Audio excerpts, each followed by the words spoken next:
From Wacko Chaco Studio, I am Ashwin Chaco, and this is The Fruitful Life, a show about the business of creativity and the stories behind the creators that have made their dreams a reality. Hey folks, welcome to The Fruitful Life, Tad Carpenter. Hi Tad. Hello, thank you for having me. Great to kind of meet you here. Yeah, thanks so much for taking the time. For our audience who might not know you, can you tell us a little bit about who you are and what you do? Yeah, absolutely. I am a graphic designer and illustrator. I run the design and branding studio Carpenter Collective. I co-run that with my wife, who is also a designer and art director. We run the studio together, and we definitely are a branding studio. Like the backbone of majority of our work is brand systems and brand identities, but kind of everything we do also, not everything, but a lot of the systems we build and a lot of the work we do, which can be very diverse. It's not just even when we create campaigns and things, there's a lot of times it can be illustrative and there's a lot of illustration components that go into the brand systems we build. And so yeah, we run a brand identity studio. And then I also illustrate children's books and write children's books and take on all kinds of other illustration projects in addition to the design work our studio does. Wow, that is a lot of buckets that you tick off. There are a lot of juggling, so I'm There you interested in go. how you Yeah. handle all of that. Yeah. But before we get into that, the first question I like to ask all my guests is, if you could be a fruit, what fruit would it be and why? Oh my goodness. Oh my goodness. That is a hard question. I don't know what this says about me. There's something about the banana that I like because no one is taking it too serious. You know, it Yeah, is a constant um, application of comedy in film, cartoon, and comics. You know what I mean? There's yeah, yeah, something like the I like the idea that the exterior shell is funny and a delivery for nonsense, but then the interior of it is like dense and wonderful and nutritious and like great. There's something kind of symbolic about that I think is nice. So off the cuff, I think I'll go there. it's just so interesting. Like, I feel like there are a lot of illustrators who seem to be gravitating towards the banana. Really? Oh man. Yeah. Well, then now I want to go back. No, I don't want to do that then. It's all good. It's all good. So tell me a little bit about yourself. What were you like as a kid? Were you creative? Did you draw when you were younger? Did you know this was something you would do like in today's day and age, or is Yeah. this something that you learned along the way? Yeah, no, I had a really unique upbringing in regards to creativity and art and the value of art. My father is an illustrator and a creative director, and he worked for Hallmark greeting cards for 42 years. So I literally got to grow up in the halls of Hallmark greeting cards, which Wow. especially in the 80s and 90s, like it was like, I mean, the 70s, 80s, and 90s for Hallmark greeting cards was like, my dad always jokes, it's like they were just printing money, it was just heyday for greeting cards. And that was the way we corresponded with one another. So Yeah. I got to, some of my dad's best friends and especially a lot of the freelancers he would hire to bring on and do projects with him were some of the greatest illustrators and artists in the world. And I got to kind of like get to know these guys as little kids. And I had no idea that I was kind of having a master's class as an 8-year-old or a 7-year old. But like I was around it and I was really intrigued by it. And so, really early on, my dad valued creativity greatly and the value, not just the value of it, how important it is for all of us from a survival standpoint and how it can be so many things to so many people, even more than just, from a financial standpoint, but just how important it is to be creative and expressive and utilize that tool. And so very early on, my dad was creative. My mom is a fiber artist. She dyes wool and creates rugs and things like that. So she's always incredibly creative. So I definitely grew up in a creative household, and that was something that like very early on, like, and I can remember friends wanting to be firemen and policemen and, things like that. Like really early on, I remember really wanting to be an artist. Like I was like, no, this is what my family does. This is like, like there's tradesmen's, right? Where Yeah. families just, the kid just works right into the dad's, mechanic shop or right into the plumbing business or, whatever. It's like, it felt very natural that, no, my dad draws, I draw, and then I just kind of follow that. Did So that was really cool. did you have an opportunity to actually work with your dad on anything? Yeah, we have got to collaborate on a few things, and I mean, still to this day, I consider him an amazing resource. He's retired, and he, in addition to working for Hallmark, I mean, he's probably illustrated 50 children's books, probably at least. I mean, he's a really prolific illustrator, and I run a lot of manuscripts by him. Just saying, because he's on. I mean, he's the best illustrator I've ever met. He's like one of those guys that's like annoying that he can just sit down with no reference, no anything. It can just draw any way you want him to draw. Just like I mean, Yeah. and it's also one of those things that, like as a kid, I can remember I can remember just because he's so amazing from a draftsman, like just pure draftsman. I can remember as a kid being like, oh shit, like I can't do that. Does that mean I shouldn't be able to do this? Like just because like I was growing up with this guy that was just like, so unbelievably talented. It almost took me a little while to realize, oh, there are so many paths to getting to an end goal for us as creative people. It doesn't have to be that one. You can just go Yeah. down the road a little bit and you can get there that way. It took me a while to kind of figure that out. But yeah, well, it's funny when my dad was an art director at Hallmark. I don't know how I think I was 18. I think when I was 18, I was kind of that next generation. I was sort of using, Adobe software and like doing stuff. And my dad was seeing that I was like pretty serious about it. And he started hiring me to do some like greeting cards for Australia. He worked in Hallmark International. So he Right. oversaw all the creatives outside of the United States. So he managed all the studios and subsidiaries and artists from all over the world.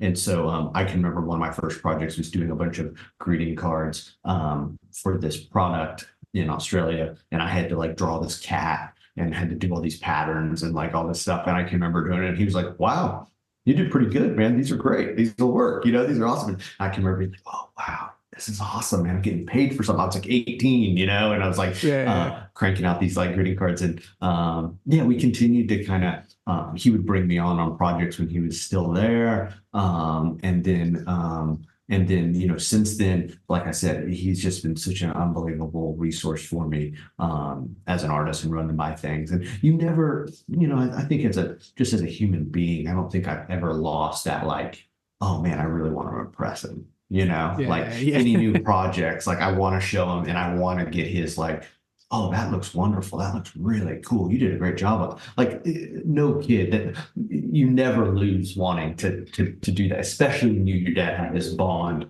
Oh, sorry, I didn't turn my phone off. You never lose this bond of like wanting, we wanting to impress them.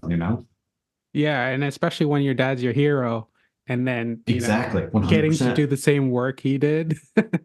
Wow, that's Yep, absolutely, amazing. man. Well, Yeah. speaking of pots, like, can you walk me through that pot and then from that 18-year-old who had that opportunity to work with his dad, how did that then lead to Carpenter Collective eventually? Sure. Yeah. So, I mean, probably like a lot of 18-year-olds, like you're a little lost when you're 18. Yeah. Even when you think you have it figured out, you really don't know shit, right? You're trying to Yeah. like, and honestly, I wouldn't want any 18-year-old to like have it figured out. Like you should like try to figure, like dive into a bunch of different things. And, Mm, and for me, I knew I wanted to do art and design, but like I think it took me a while till I like fully committed to graphic design. Like I know my first 3 years of school, I really wanted to be a painter. Like I still kind of just want to like do paintings and like do exhibitions and things like that. And I remember I very much kind of went down that path, which really started to open my eyes up for the value of illustration and visual communication. And then I started studying graphic design into kind of, like my sophomore year. And so I graduated from the University of Kansas. So those of you that are listening, if that means anything to you, it probably means college basketball. Is if anybody, our first coach invented the game of actually invented the game of basketball, like actually like putting a ball in a peach basket. So Kansas basketball runs deep. Jayhawks. I'm sure some of you have filled out a bracket at one point and put the Jayhawks all the way to the front, and we've disappointed you greatly. So if anything, that's what you might know. But I went to the University of Kansas, which is it's a state school, but they have an amazing design program. I'm super proud of the people that come out of Kansas, the instructors they have. I eventually taught there years and years later, and I went to school there, and that's also where I met my wife. My last semester at KU, I met my wife my last semester, and she was a year behind me, and so. Yeah, that's where I went to university studying graphic design. I did graphic design and illustration both because I couldn't commit to one. They were both so important to the way I worked that I'm like, why, no, I need to do both. So, and so I studied both, and I'm so grateful I did. And especially in the climate we all live in now, I don't see a difference really in them, Yeah. graphic design and illustration are so much the same thing. And in my simple-minded self, should be taught kind of the same. Illustrators need to understand type to a degree, Yeah. and graphic designers need to understand creating visual communication and visual representation to a degree, right? So we all need to be doing those things. Yeah. But after yeah. Yeah, I 100% agree. I mean, like, I so value the fact that I started out as a graphic designer in advertisement before I transitioned into being a full-time illustrator, because that gave me so much insight into building layouts, type, and illustration fitting together beautifully. It also made it easier working with art directors because then, hey, I'm Absolutely. setting it up exactly how they would like it, because I'm thinking, You, well, how would I like it?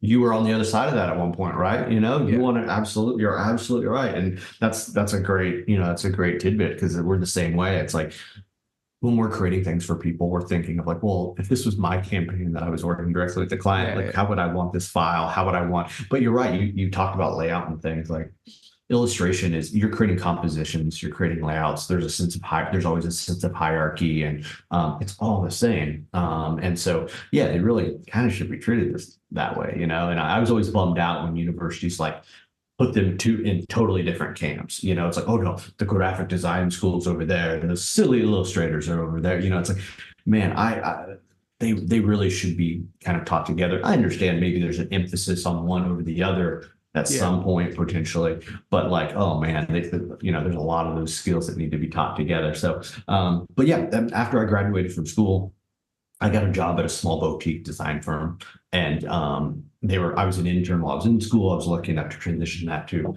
a full-time gig, and I've always really enjoyed the small boutique kind of brand firm or studio. Yeah. That was always the kind of thing I liked. I had friends that went to agencies, and I had some familiarity with agencies, and they siloed. You really get siloed into like this is your job, you do that, you don't move outside of that a little bit. What I love about running a brand studio as well as starting out in one, you do it all. Like, Mm. hey man, you got a concept, the ideas, you got to be in the meetings, you got to communicate with all your clients, you got to do the work, you got to take out the trash, you got to load the dishwasher, then you got to pitch the ideas, you got to build the you kind of do it all, and that can be stressful at times. But there's something I like about that weight and you kind of having to handle all that. I think there's something I've always liked about that. So I worked at the small studio for about 5 years, and that was at the point where I was like, I think I'm ready to break out and start my own. And so that's what I did. And I started our studio in '09. So this year it'll be 15 years, which is wild. Wow. And so, yeah, my wife joined me just a few years later. She was working at an amazing branding firm herself. And so she was an art director there for years and years. And I would pull her in at night, like, gosh, I need your help. Please help me do all this stuff. And my wife got to a point, she's like, I'm done with this, man. I'm quitting tomorrow, and we're finally starting. And so yeah, we've been working with each other for a long time. I mean, we met through kind of a school project that we were doing as a group. And so we really have been collaborating for almost 20 years since the day we met. So it's been really wonderful. I'm curious on that, stepping away out of working in an agency to starting your own. What are some of the key business learnings that you got from that initial boutique design Yeah. industry to, give you the confidence to start your own agency? Man, it's I don't know if you're ever fully ready, right? Yeah, You kind yeah. of got to trust yourself, and it's like I Leap of started faith. no, it's a total leap of faith. It's a total leap of faith, and being willing to bet on yourself, which is the only thing I really feel confident in betting on, it's a total leap of faith. And I waited probably a year or so longer than maybe I should have. And I'm grateful for that, opposed to jumping too early when maybe I wasn't ready and maybe I would have failed. And who knows if I would have came back. So I'm grateful that I waited maybe a year longer. I tell graphic designers and illustrators all the time that when they're graduating, if I go speak at a university or I go do a workshop or something, and I tell students, because you always meet a student that's like right out of school and like, oh, I want to go start my own thing and do my own thing, and like right out the gate, and that's awesome, man. I'm so happy that that's what you want to do. But man, there's so much value to going and working for someone, even if that's for 3 years. If you can make it to 5, great, because you're getting paid to learn this industry. Not you're already a great, I'm sure you're an amazing designer, amazing illustrator already, great. But you know nothing. There's no way for universities or schools to teach you about the intricacies of this industry and like these little things you just aren't quite even aware of yet that are a thing. And you get to go get paid and learn for a few years. And 3 years to 5 years of a career is a drop in the bucket, man. And you do it right away when you have little responsibilities and you're young and you can crank and stay up late and whatever. That's like super important if you can. Yeah. I think there's a lot of value to that. But I mean, the studio I started at, and it's like I'm grateful I did that, and I learned some things that I think are valuable from a business standpoint from them. But I also learned the way things that it's like, oh, maybe I don't want to do it that way. You know what I mean? Right. Yeah. And Yeah. I think there's a lot of value to that too. Is kind of learning, just some ways that you could run things. And my wife and I both came from different studios. But they were kind of connected. They were kind of similar, but like we both were able to look at them and say, "Oh, okay, I see how these studios are ran. Let's see what we can take and not take from them." Can you share maybe an example of maybe one thing that you were like, we do not want this in my studio culture, and then one thing that you were like, yes, that's a great like Mhm. takeaway from these studios. Yeah, like I mean, I think uh, to me, like and by no means, I mean that's the thing that something I'm continuing to try to be better at is like to run a studio. It's not easy. Like Yeah. the other thing I like about being a small studio is my wife Jessica and I get to make the work. Yeah. Like because we are by design a small studio, we get to design. Like that's our strength. That's why we got into this. I don't want to get to a point where I'm no longer actually making things. And Yeah. so the larger we have gotten, or the larger we would get, we found ourselves, we just become managers and just managing everybody and making sure they have food on the plate. And I don't, that's not why I got into this industry. I would have, gone into sales or something just to like, just like, do what, if it's just Yeah. Yeah. about, cranking jobs out and making as much cash as possible. Like and so I know that's one thing is I want to make sure we stay small because of that, because me and my wife Jessica continue to be kind of creative leads on our team.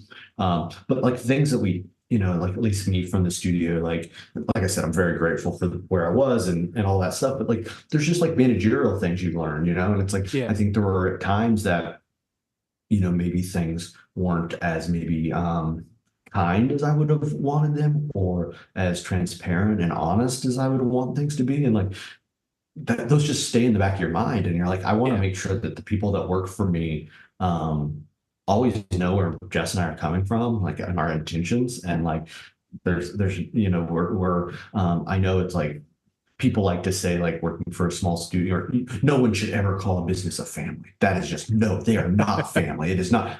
I get it. We are not Yeah. family. However, when you work for a husband and wife, whether you like it or not, you're going to be brought into the like it Yeah, is. yeah. I mean, my wife and I are there every day. Our kid's going to be involved, and there's pickups we're talking about, and this and that. Just life creeps into our studio, and you become a bigger part of something. And I want to make sure that the people that work for us feel wanted and invited, and that we're grateful that they're there, and that's something that I know I've always taken. It's like wanting people to make sure they feel that. Now, are we always perfect at that? No, of course not. It's busy. We got like so many hours in the day. We got to go, we got to go, we got to do this, we got to do this, and but I know that's at least something you strive for. I'm wondering about this because you started off small. It was just you and then your wife, Mhm. um, and then potentially you came to a point where you're like, okay, we need to expand and grow the Mhm. studio a little bit, but not too big Mhm. to Mhm. maintain, the Yep. fact that you get to design things.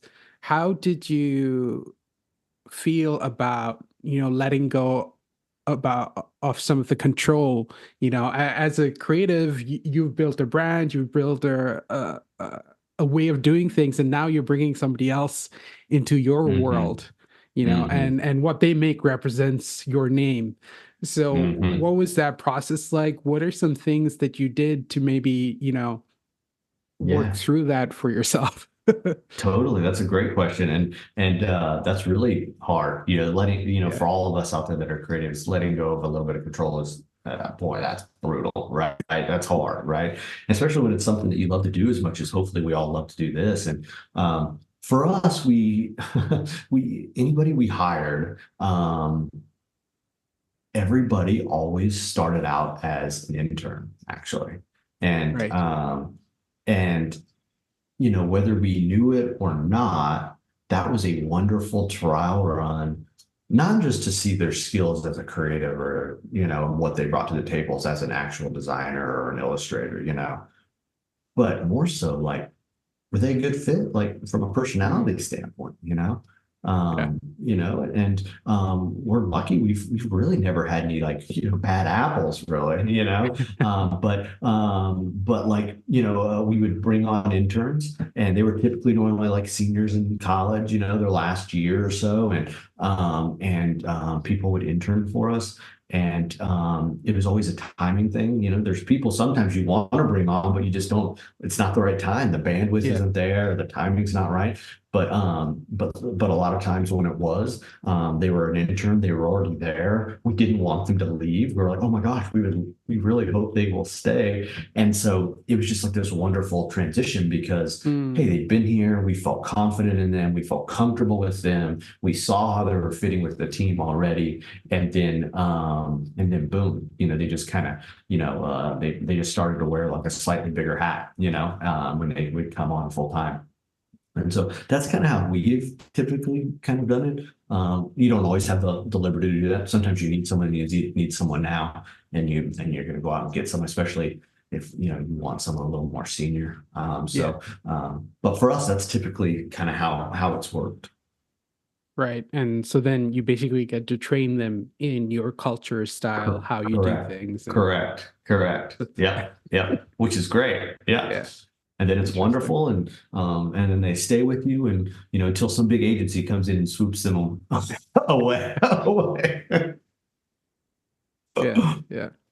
The other thing I wanted to ask is, since you are a husband and wife team, how do Mhm. you manage the work life balance, uh, preventing work from overflowing into the home or stuff from the home flowing into the office? Manage tension. Maybe there's a disagreement at work. Does that like follow through Totally. at home? Dude, I like the life work balance is always like a thing everybody talks Yeah, about, yeah, right? And it's yeah, like, I didn't get into this industry to have balance. You know what I mean? Like, again, like I Right. would have a 9 to 5 job, you know, if I like really desired that balance. There's not like a perfect balance. Like, Sure. and nor do I need a perfect, like I like thoroughly enjoy making design and making illustration. And like sometimes it's 11 at night and I want to go do something, you know, like I need to go do that. I don't need to, you know, have that. Now, as my husband and wife team, yeah, of course, real life shows up in the office, and then of course the office comes home with us. Like it's a part of our lives, and it's also a passion for my wife and I. So we enjoy talking about it. Like now, there are times where we're just like, let's just shut it down. We don't need to be talking about a client while we're sitting having dinner with our 4-year-old. You know what I mean? Yeah, Like, yeah, come on, like we'll deal with this later, you know? So yeah, inevitably that happens. And like, I just try to give ourselves grace and like, just be like, it's going to happen. Like, it's okay. You know, like that's all right. Like my wife and I, we have worked with each other long enough that we work really well together in the sense of we have very good uh, we support each other's strengths really well. You know, my wife has the greatest attention to detail and typographic skills of anybody I know. Like she is so strong, and I'm a little bit more fast and loose, man. I work quick and move and come yeah. up with ideas and like kind of move, and then and we just have this wonderful push and pull, and it's not always that way. Like, you know, sometimes it Sure. reverses and it flips, and you know, so we complement each other so well that we just work really well together. So that's just such a wonderful thing. But yeah, those things creep in to our home, and you know, I will say that having a kid, you know, we have a 4-year-old, and having that kid has created more balance, if we want to call it that, air quotes, that because it's forced on you. You know, Yeah. it's like, hey, we get home, man, it is kid time. It is like making sure he feels our love and more than anything, our attention too, you know? And Mhm. so absolutely that's created more like balance because I mean before we had a kid, we were very guilty of like come home, cook dinner, kind of chill a little bit. And it's like, oh boy, it would be nice to get this and this and this kind of off our list. Let's go downstairs and let's just work for a few more hours real quick, and like then we'll go to bed. And then Yeah. oh man, or oh, it's Saturday afternoon, we got nothing planned. Let's just work all day Saturday, and then we'll go to dinner tonight. And we would always do, you know, just like it was just like all the time because we enjoyed it and we were together Yeah. doing it, and it was great. But having that kid created like a wonderful like time where it's like, hey man, I don't got no man. It is family time. We're gonna focus on that and him, and it's kind of nice. Now, are there weekends and nights where we have big deadlines? And guess what? We got to put him to bed and then like charge up that laptop. We got to get rocking and rolling tonight, you know, for a few weeks or something. Of course, that happens all the time, you know. But at Yeah. the end of the day, I get to, you know, sit 2 feet from the person I want to spend time with more than anybody, you know. So it's you know, it's a really special gift for sure. That's amazing. Yeah, makes me a little jealous sometimes when you talk Hey about man, like, oh yeah, you get to do it all the time together. But like, but at the same time, there is also the release of having somebody who's completely outside the industry and being like, that's hey, a good thing I too, don't have to, man. yeah. Absolutely, man.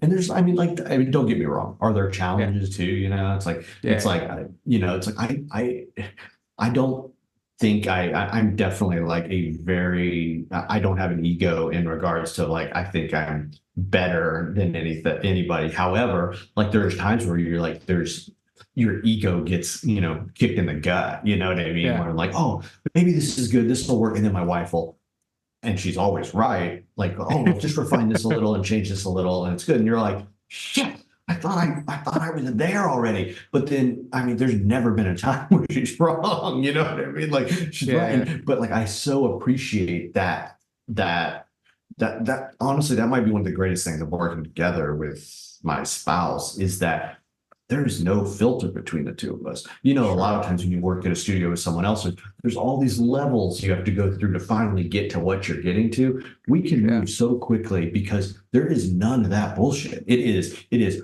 that is awesome. You're off to a great track, but do all these things, and then let's talk again after that. It's like, Right. boom, cool, got it. Let's rock and roll. So it's like that's I mean that's one of the reasons I think we work so well together. But then also why we are able to move probably as quickly as we are is because there's that level of comfortability. Right. Right. As a branding studio, and you build a lot of brands for lots of different people. But what Mhm. was that like building a brand for yourself? Because a lot of times when it's a The personal worst, brand, right? Yeah. yeah, I mean, like, because the filter's not quite there. You're like, there's too many things you want to incorporate into it, or maybe not into it, and you're Totally trying to right. figure that out. So, like, what would be your advice for illustrators trying to build their own personal brand?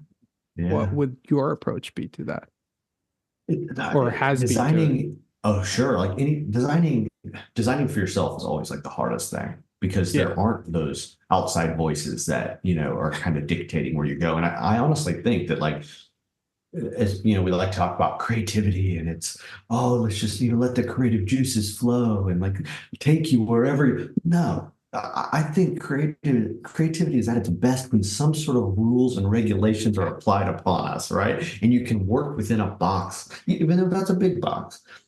Creating some structure is so important because it starts to eliminate like that kind of that white page kind of fear, that blank page fear, yeah, where like yeah, when you can do anything, it's almost impossible to do anything. But if yeah, if you were to say, oh wait, I can only use one color and I can only use these two typefaces and I can only already, it's like, okay, I get it. Okay. So creating any sort of rules and regulations for yourself, I think are incredibly valuable to kind of kickstart some stuff, right? I mean, when we do brand identities for clients, before we put a pencil to paper or a pixel to screen, before we do anything, the first thing we always do is brand strategy. We right, run a big brand strategy session with the client. We create these workbooklets that they fill out. We kind of walk them through and we want to figure out who they are, who do they want to become, what are their dreams, what are their brand attributes, what are their kind of core values as a business.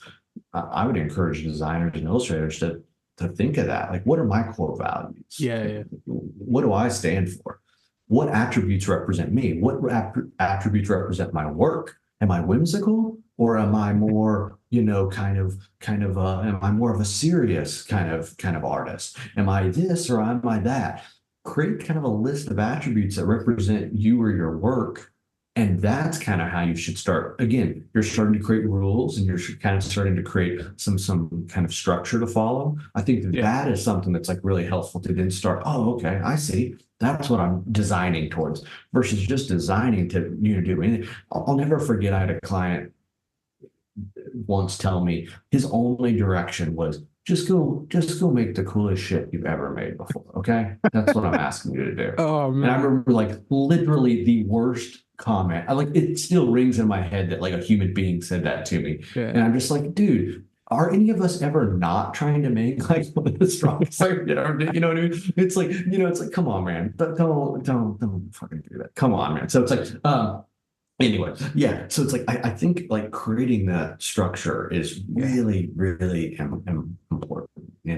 I mean, those are the things I think are so important as creative people to do is create structure for yourself, no matter what it is you're doing, and then also yeah, habits.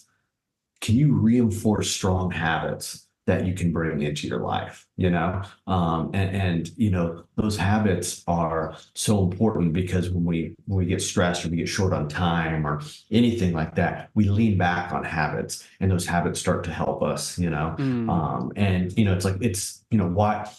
Why are children the most creative people in every room we walk into? It's because they haven't had a lifetime of terrible habits that they can continually fall back on when yeah, they're when they're doing things.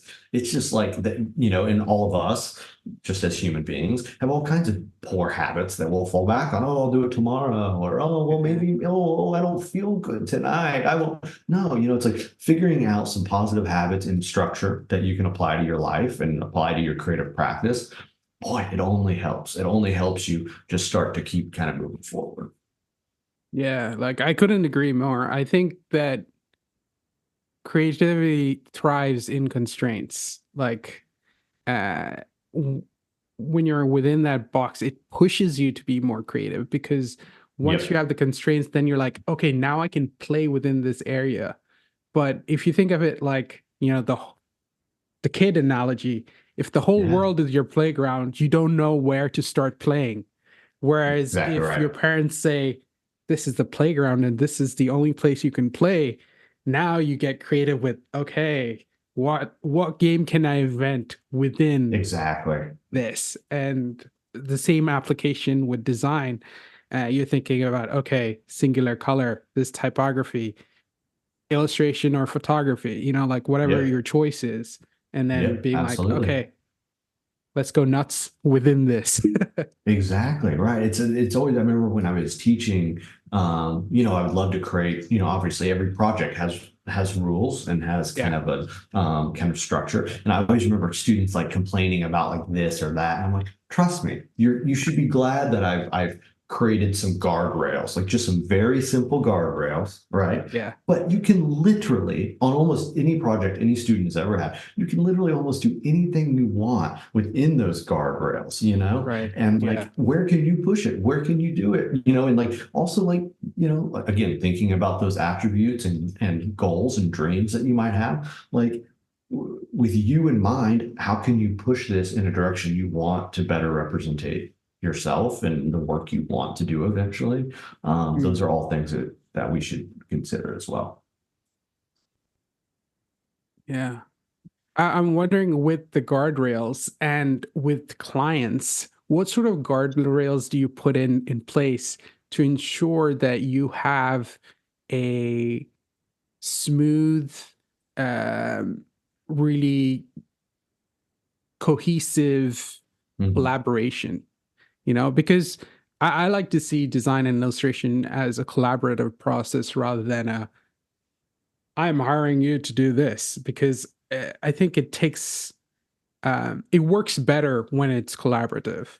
What has Absolutely. your approach been to that, and what sort of guardrails have you put in place to ensure that the Mhm. client relationship is a really good one? Absolutely. I mean, you're absolutely right in that, like, this is a complete collaboration between you and a client, I think if you can very quickly remove your ego from the situation and remove the idea of, I have to get a portfolio piece for this. This has to be one of my greatest projects. At the end of the day, this project is going to mean 10 times more to the person you're making it for than you. This is their business. This is the thing they're going to live with for 24 hours a day forever, hopefully, right? You are coming in for 12 to 15 weeks, maybe, if you're, or probably less, right? So like, Yeah. you're coming into their world and you are being brought in as an expert in this field and to get them to a place. But at the end of the day, this is their business. And you have to remind yourself of that let's Mm, listen to them, let's talk to them, let's understand their goals and what they want to do. So I think first and foremost, you got to try to remove that and remind yourself that you're here to help somebody and you're here to yeah. collaborate with, like you said, collaborate with them.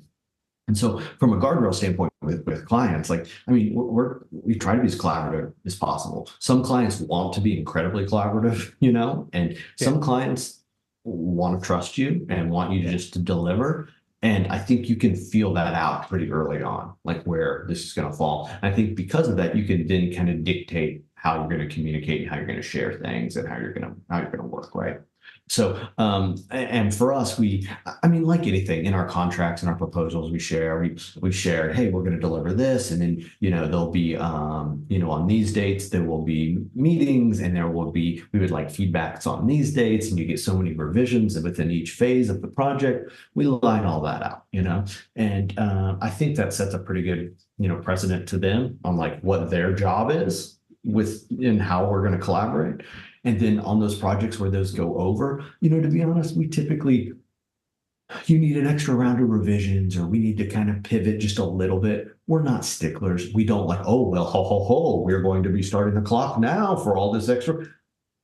It's a collaboration. It's a partnership. It's not, and being creative is it's not a formula. Not Yeah. every project is totally different from the last, you know? And so you have to allow yourself some fluidity, I think, with everything you're doing. And that's okay. As long as you don't feel like you're getting taken advantage of, and majority of the time you're not, everybody's trying to get to this nice end goal. It'll be just fine. I think, like you can be a lot more fluid if you are charging the right amount. If you're charging too little, You're uh, right. Yeah, that's when you start running into real tension because you're you're tense on exactly right. yourself because you feel like you're being taken advantage of, right? 100%. So, what has your process Hmm. been in ensuring that you're charging the right amount? Uh, how did you go about figuring out, what Hmm. sort of range you could work within? Sure, sure. Yeah, I mean, we subscribe to I think it's called the value pricing model, which is, Yeah, it is a project they're signing off on. We don't work yeah, hourly. We don't do things like that. It is, hey, you want to do this project? We always break things up in phases. They can see what each phase costs, but then they're signing off on the overall project. And here's what that is. And so we share that. And I mean, like a lot of people listening to this, I'm sure we get ghosted all the time when they see what that number is a lot of times, and you gotta love that. And it's yeah, like what I always want to say, and then this is what happens sometimes is, let's be honest with one another. If you have a number that is your number, this is what you have to spend on this project. Tell yeah, us what that is, yeah, because 9 times out of 10, you know what? We can probably deliver something for you for yeah, that. And so to your point about like feeling taken advantage of, like I can even think about a couple of projects right now I have proposals out on where someone did come back to me and say, hey, we would love to do the whole thing with you, yeah, but our fee is only X, right? And yeah, so what we would counter with was say, I understand that. That's great. If that's all you have to work with, this is what we can do for that. And so what that is we just start removing a lot of applications, a lot of time consuming elements of the project. We start removing things where it strips the project down to a little bit more of a simple deliverable. The client's still hopefully in the end kind of getting what they need, but it's less. And so then if they are to sign off on this smaller project, to your point, we feel better because it's going to be less time consuming. It's not as much as it was. We're not getting taken advantage of, and then yeah, we're adhering to their budget. So it's man, it's like it's all. I mean, being honest and transparent is like always the way to go. yeah. And there's probably a solution. Yeah, I think a lot of illustrators are afraid to have that conversation, and that Totally. prevents them from having a more fruitful, client relationship. The need for transparency and speaking about money upfront, and like you said, then negotiating what Yeah, works within the budget because absolutely. the reality is you can't give everything for any price and they can't do their project outside of their budget. And so Absolutely. it's a question of figuring out what that budget is. Oh, And and the dance, I hate the dance, and yeah, everybody here knows the dance. It's the dance when somebody walks by, well, how much will this cost? And it's like, yeah, well, what's your budget? Well, no, yeah, well, how much will this cost? And it's like, who's gonna throw a number out first? And yeah, like, it's like, especially like, when you're working with a corporate client or somebody, it's like, can they not just approach us all? They have a number in mind already. yeah, They have a yeah, number in mind. Just tell us what that number is, and we'll tell you if that's great or that's not, or that's whatever. There's so many ways to finagle it, and like I know for us when we get inquiries, especially ones that every once in a while you get an inquiry and they're like something I don't know if this is legit or like we'll see. Like I very quickly respond with sounds great. This sounds like a really fun project. Love to know more. I just want to share with you a couple things. Yeah. We've done projects like this before, and they typically in the range of this, especially if you want a 1 to 3 year usage of this imagery Yeah. for, for broadcast and digital and print and whatever. Now, if you want the work in perpetuity, the fee for that would probably be in a ballpark of this. Again, just sharing a ballpark fee with you, but happy to have a conversation with what your budget's in mind. Because if they ain't legit, I don't want to go through 10 emails with you until I have to find that out. So if I want to scare you away right off the bat, perfect, because I just bought more time back for myself, and that's the most Yeah. important thing. So I kind of have like a kind of, throw a couple numbers out there. And if they Yeah. still want to engage, awesome. Now we'll get into we'll get down to brass tack now. But I think that's important, is to kind of try to feel people out a little bit, so you don't have to like go down a rabbit hole of just nonsense for a month or 2 weeks or whatever. Yeah. Yeah. No, I feel you. Like there's the throwing out the number thing that I also do. And then the Hmm. second thing that I do is I say I take a deposit off a certain percent. And the ones that are willing to put their put the money in straight away, I Yeah, know they're serious about it. totally, There's totally. no back and forth. We can get started as soon as the deposit comes in. The ones that can't, then you're like, okay, it doesn't seem like this is going to Nope. work out. Nope. No, absolutely, man. Yeah, and then now it's just so, I'm sure other people out here have seen this stuff. Like, there's like all kinds of like weird grifts now showing up, Yeah, like these weird email, are like blatantly trying to steal money from you. You know what I mean? yeah, It's like yeah, it's like the illustrator equivalent of the prince that needs your bank account to like, yeah, transfer his funds, that they're like now targeting creative people to like, give them information so that they can, oh, we'll wire you a deposit, and I'm like, yeah, you're full of baloney, man. This isn't legit at all. So it's just like, man, there's some weirdos out there for sure. yeah, yeah. Uh, so like with the process of creativity, because you're working for clients all the time, um, sometimes that can become or encroach on your creativeness, right? Because you're constrained so much. And so for myself, one of the ways I push myself is personal projects, right? Hmm. And you seem to be the master of personal projects I don't with know the if I sun. go that far. Well, with the Sunday Yeah, Suns, that's yeah, a pretty impressive. Like three yeah. years now, is it? Or In May, it will be 9 years. 9 years? Yeah, There you I go. know. So, tell me It's about like how do you approach personal projects? How does it work to push yourself? What's the importance for you? Absolutely. Yeah, yeah. For it'll be 9 years in May. I started this in 2015, and that's borderline psychopath behavior. I understand. Um, but yeah, like all creatives, I was in a creative rut.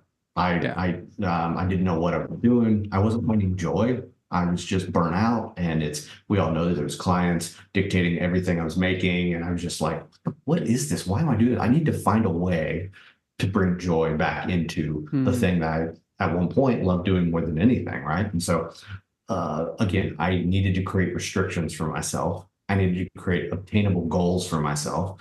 And so, I was like, I bet I can make one thing a week for myself, even if it's only 1 hour a week, or maybe it's 2 hours, or maybe whatever time I can find that week. Can I find an hour a week or one time a week to make something for myself? No clients, no briefs, nothing, just for myself. And a little goal, the little idea for me was, hey, I have free time on early Sunday mornings.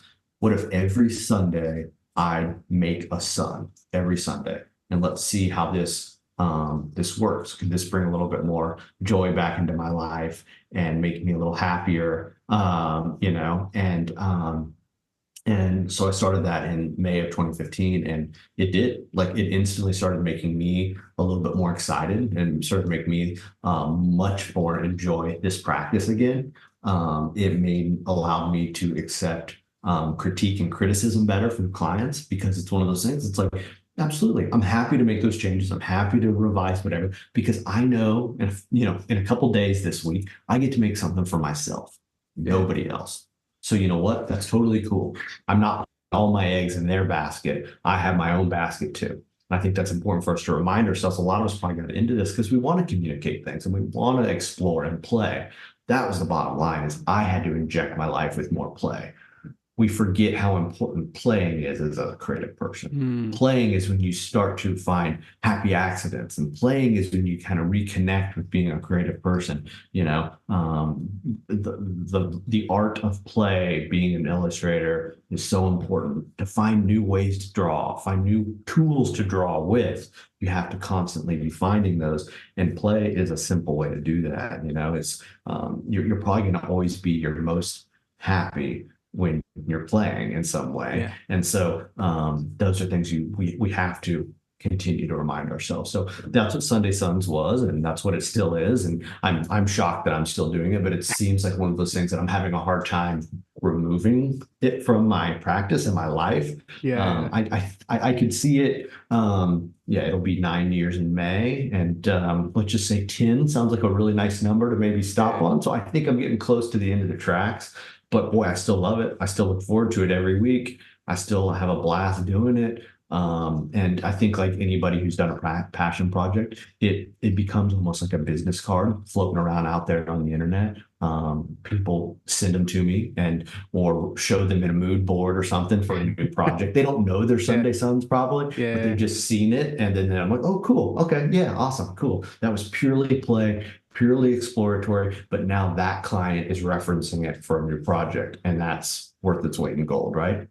Yeah. Yeah. For sure. And what other kind of um what's the word? Benefits did you receive from creating your own personal project? Like, did that lead to specific projects that were Yeah, very driven by that artistic expression that you were exploring? What are some totally. other opportunities that presented Yeah. themselves after you started that project? Yeah, like specific projects. Like I know we were involved in a rebrand of there's a brewery in Cooperstown, New York called Amagang, and they had a very they were going through a rebrand and were kind of struggling with this rebrand, and they had seen one of my Sunday Suns and the style of it, and were really drawn to it. And were like, I think this is the visual language we need in our new rebrand. And so this one Sunday Sun I did became kind of the North Star for this rebrand. And we got brought on board to really kind of start to bring it together with a team of great folks. And so that was a great one where it's like, oh wow, we got this project because of this, this object that I created and this design I did that was floating around out there. And like I said, I purely started this project for honestly like art therapy. It was completely to try to get myself into a better mindset. And I never did it with anything else in mind. And then a couple of years ago, Counterprint, which is maybe one of the best graphic design publications in the world, based out of England, approached me and thought there was a book there. And so they published Sunday Suns, the book, a couple of years ago, and so that came out with Counterprint, and I never in a million years thought that could happen, and it did, Yeah. and I am so proud of that, and I love that team. And they're a husband and wife team too, which I very much admire. And so, yeah, there's so many wonderful benefits that can come from just putting yourself out there and not being Mm, afraid to put yourself out there. that's such good advice, and so necessary that we build a practice of play because we don't know what opportunities are going to present themselves. And more often than not, they're going to benefit your practice because it's the stuff you're excited about. And people are That's now coming exactly right. to you for that thing that you're excited And I about. feel like as human beings, we can sniff out like enjoyment and excitement. And so it's like Yeah. generally when you make something that you're excited about, guess what? Other people are going to be pretty darn excited about it too, you know? And so when you get to make some things that you're stoked on or get to experiment a little bit, it doesn't even have to be that perfect. Like I think that's the thing too that I would want people to remind themselves. We want to make beautiful work and we want to create amazing things. Don't get me wrong, and we're striving for that. But perfect doesn't exist. Like Yeah. get that out of your head right off the bat because I know that can paralyze a lot of us. process, you know? Perfect Yeah. does not exist. It is a myth. Okay, boom, we've moved past that.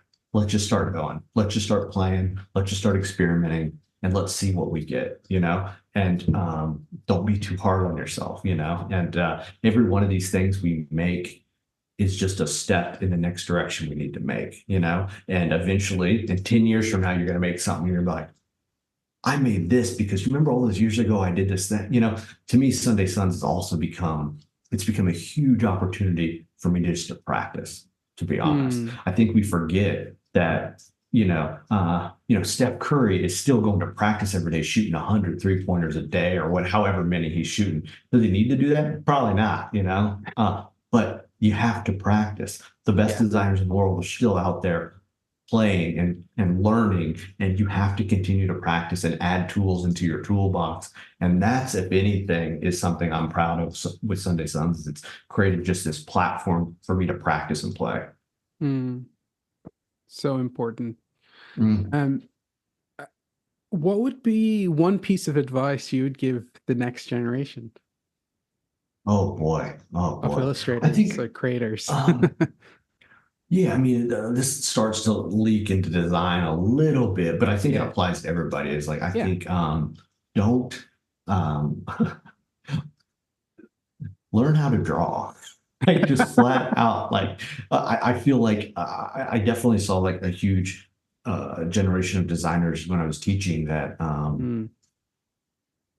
just like flat out drawing was something they didn't even like consider, you know? And don't get me wrong, you don't have to be a Rembrandt. You don't have to be Yeah. a, you don't have to be like some classically trained craftsman. But what I'm saying is learn how you want to draw, you know?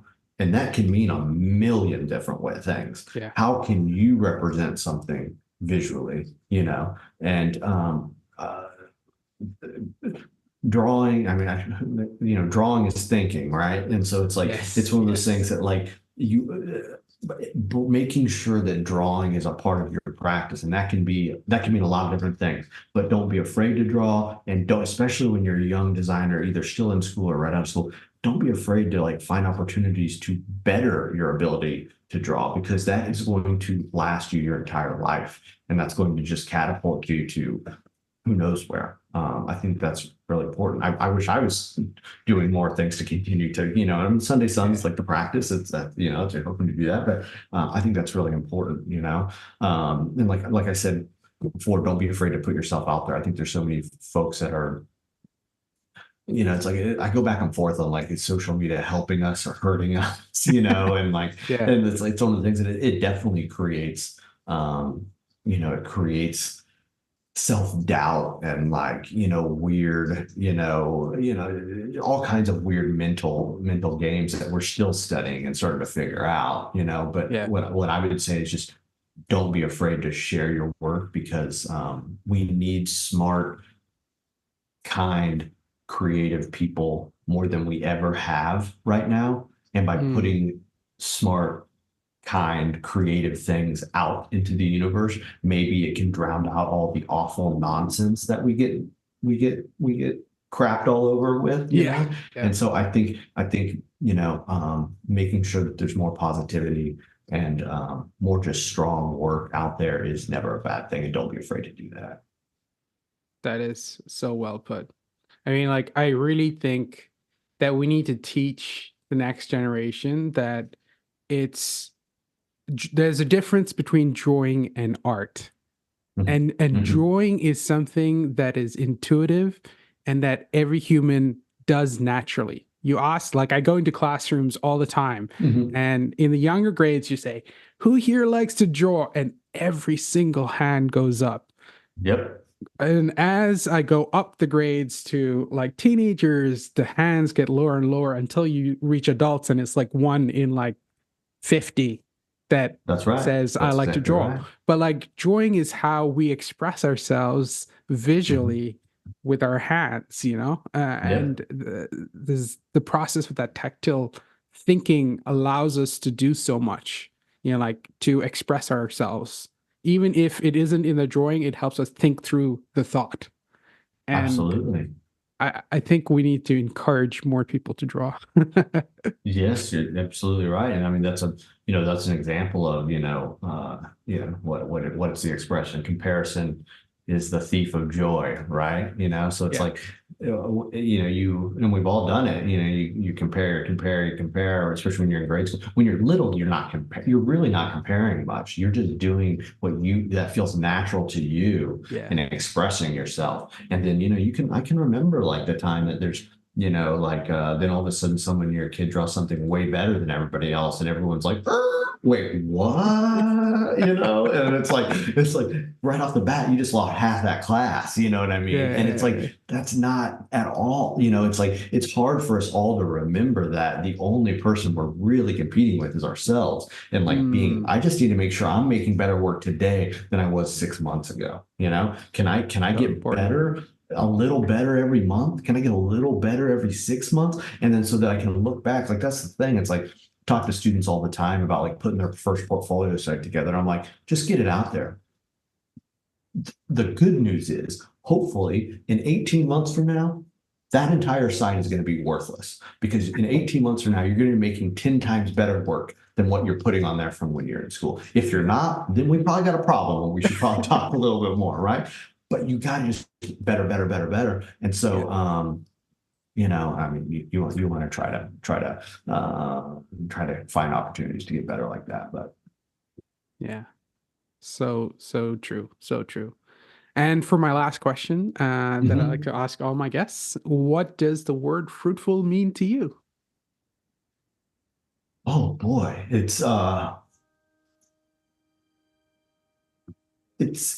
like diverse. I feel like the fruit. There's so many different types of fruit. There's so many nutrients and all the types of different fruitful things. I think that's also one of the things that's so great about illustration now is we're getting more and more unique and diverse voices all out there creating powerful work.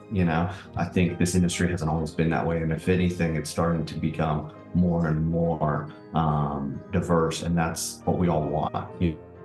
That's when you learn something is when you get to see the perspective of somebody different than you. And I think there's some really, Mm, really lovely work going on right now from all kinds of different folks from all over the world. Look at you and me. You're talking to a kid from Kansas, and I'm talking to a guy from Ireland, right? So it's yeah. like that's pretty cool. And why are we talking to each other? It's this common love and common link in telling stories and Mm. creating art and illustration, and that's pretty cool. And that's an excellent way to end things. Hey, thank you all for listening to this episode of The Fruitful Life. I hope I hope you walk away with some nuggets of wisdom. If you did, please do me a favor and leave a rating and a comment to tell me what you think of the show. Also consider telling a friend that might like it. As always, be true, be you, stay fruitful.